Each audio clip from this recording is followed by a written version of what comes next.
So hello guys, welcome back to my channel Runan's Vlog. So আজকে আমি করবো সুকুমার রায়ের এই বইটা তোমাদেরকে শোনাবো আমি পড়ে হিংসুটের বোন। সো চলো পেজটা বার করো।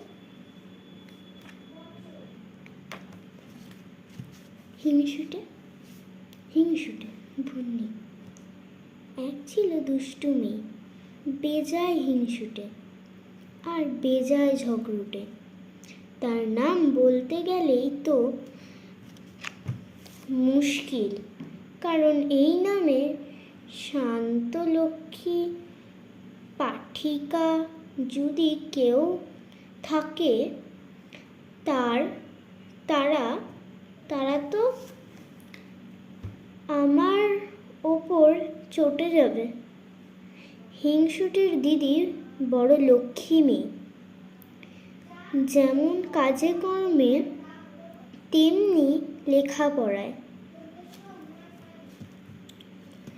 হিংসুটের বয়স 7 বছর। হিংসুটের বয়স 7 বছর হয়ে গেল। এখনো তার প্রাথমিক ভাগই শেষ হলো না, এখনো তার প্রথম ভাগই শেষ হলো না। 7 বছর হয়ে গেলে প্রথম ভাগ শেষ হয়নি।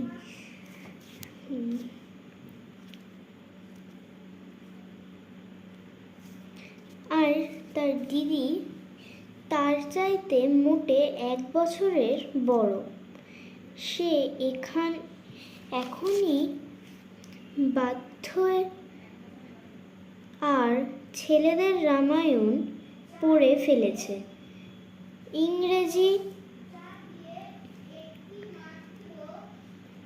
ইংরেজি ফার্স্ট বুক তার কবে শেষ হয়ে গেছে। হিংসুটি কিনা সবাইকে হিংসে করে। সে তার দিদিকেও হিংসে করত। দিদি স্কুলে যায়, প্রাইজ পায়।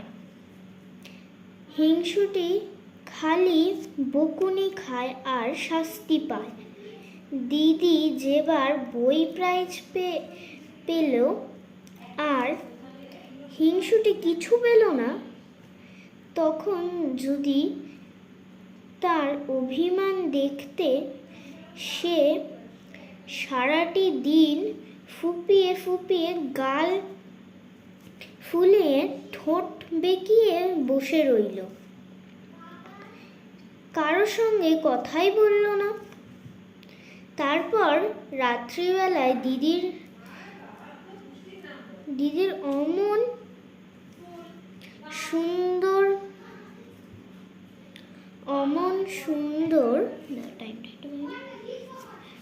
ঠিক আছে অমন সুন্দর বইখানাকে কালি ঢেলে দিল।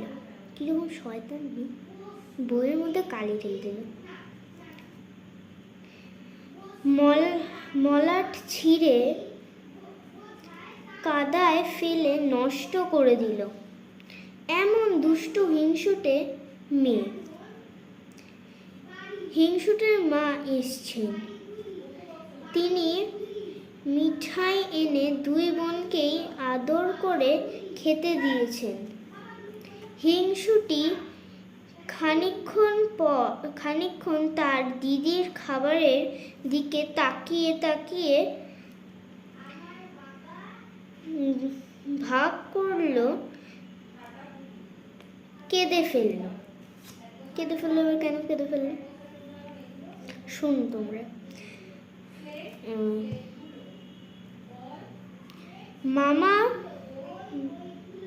মামা ব্যস্ত হয়ে বললেন, কি রে, কি হলো? জিভে কামড় লাগলো নাকি? হিংসুটির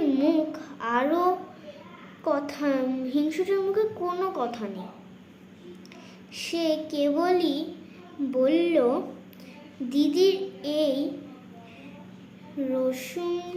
রসুমটা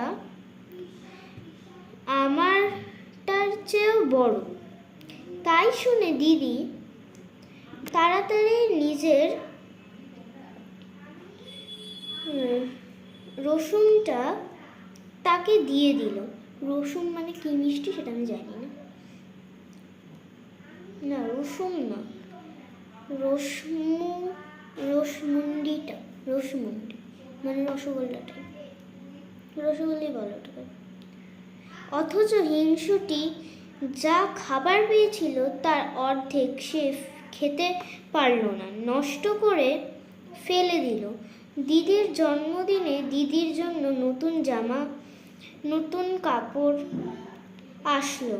হিংসুটি তাই নিয়ে চেঁচিয়ে বড় বাড়ি মাথায় করে নিল।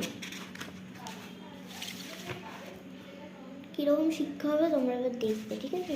হিংসুটি, এই যে ছবিটা দেখিয়ে দিই, এটা হচ্ছে কি ছবিটা, এইটা। আর ফার্স্ট পেজের ছবিটা আমি দেখাতে ভুলে গেছি। এই যে ফার্স্ট পেজের ছবিটা হচ্ছে, ফার্স্ট পেজে সেরকম কোনো ছবি নেই, এইটার ছবিটা, সেকেন্ড পেজের ছবিটা এরকম, আর লাস্টেরটা হিংসুটি।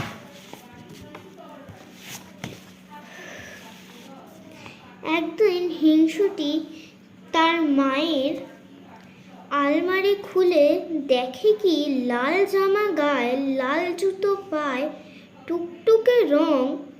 টুকটুকে রাঙা পুতুল বাস্কের মধ্যে শুয়ে আছে। হিংসুটি বলল, দেখেছো দিদি কি দুষ্টু, নিশ্চয়ই মামার কাছ থেকে পুতুল আদায় করেছে, আবার আমায় না দেখিয়ে মায়ের কাছে লুকিয়ে রেখেছে।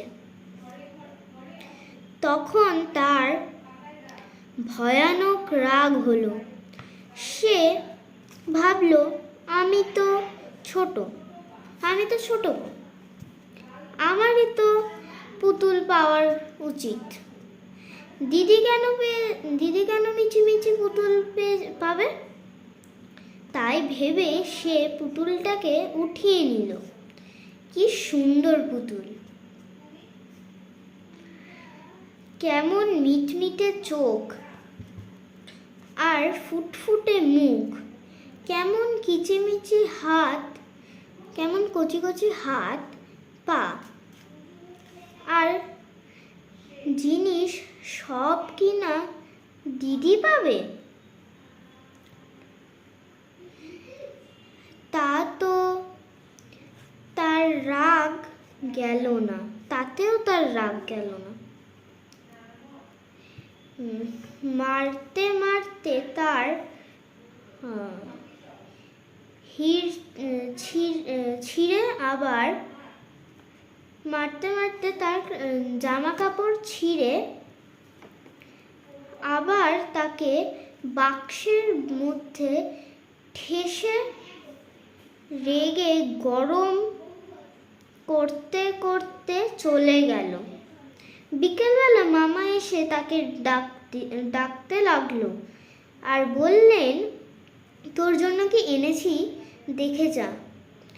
শুনে হিংসুটি দৌড়ে এলো। কই, কি এনেছো আমার জন্য? হিংসুটি উঠছে নাচতে লাগলো।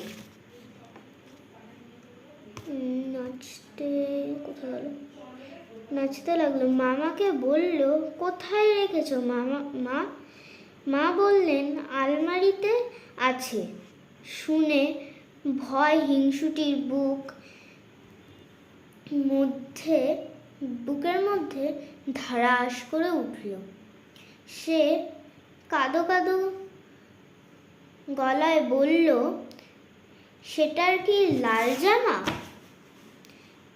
আর লাল জুতো পরানো, মাথায় সুন্দর কালো কালো কোকড়ানো চুল ছিল? মা বললেন, হ্যাঁ, তুই দেখেছিস নাকি? হিংসুটির মুখে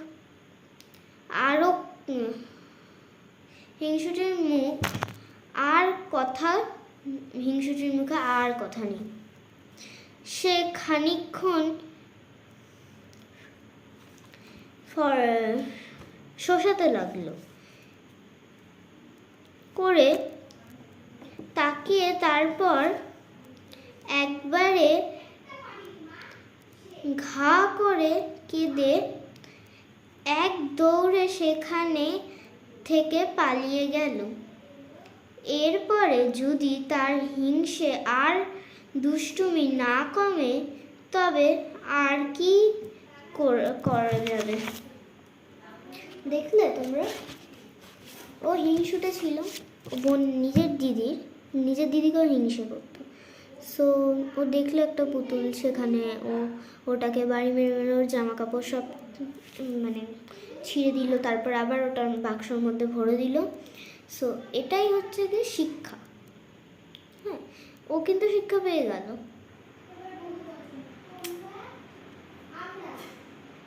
পুরোটা দিতে দিয়ে